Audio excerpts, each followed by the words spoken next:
So, Bruce Wayne's parents, who are billionaires that pretty much run Gotham City, get murdered in an alley by some guy named Joe Chill.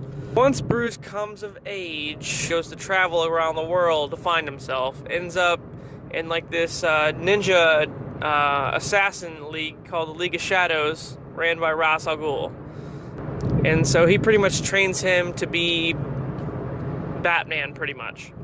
So he returns back to Gotham and finds out that this fucking doctor, Jonathan Crane, developed this fear toxin, and he's pretty much selling it as like a drug on the black market to like all these like, you know, crime lords or some shit. So using that, Ra's al Ghul comes back to Gotham and tries to take it over. Batman foils, you know, Scarecrow. I think he sprays his toxin in his own face and shit, and then it makes him go crazy. And then he pretty much kills Ra's al Ghul. Dark Knight, we get introduced to the Joker.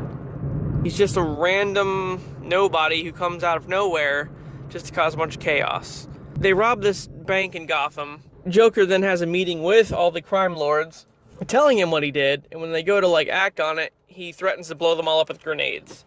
Meanwhile, you have this new district attorney, Harvey Dent, who is trying to clean up the streets of Gotham, which is damn near impossible.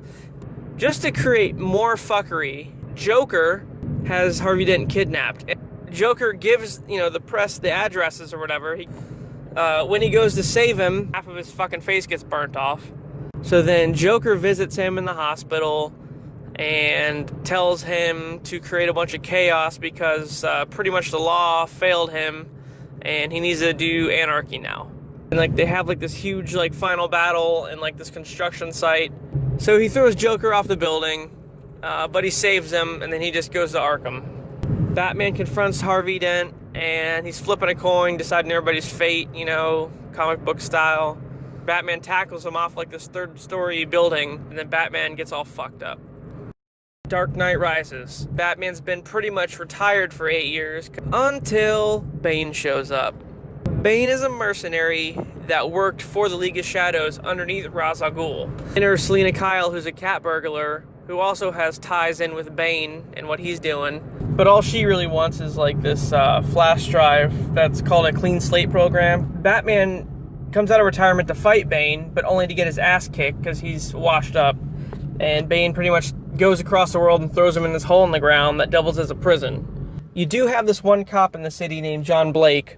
He's trying to fight a losing battle. So Bane kidnaps this physicist and forces him to turn a nuclear reactor into a bomb, and then he kills him. Batman climbs out of the hole and finds Catwoman and talks her into helping him. You know, John Blake as well, and the three of them pretty much fight back Bane's forces in like mid-daylight, and they have like a huge fucking Sparta-type battle.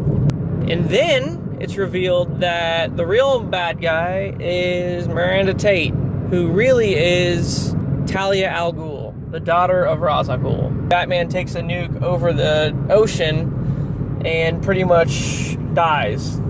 John Blake, so I guess he's Nightwing, he finds the Batcave, and it's kind of like assumed that he takes up the mantle of Batman. You go to France, where Alfred's all sad, drinking wine by himself, like, oh, Master Wayne's dead, blah, blah. And then he looks up, and him and Catwoman are just chilling there, like, hey, what's up, man? And then that's it.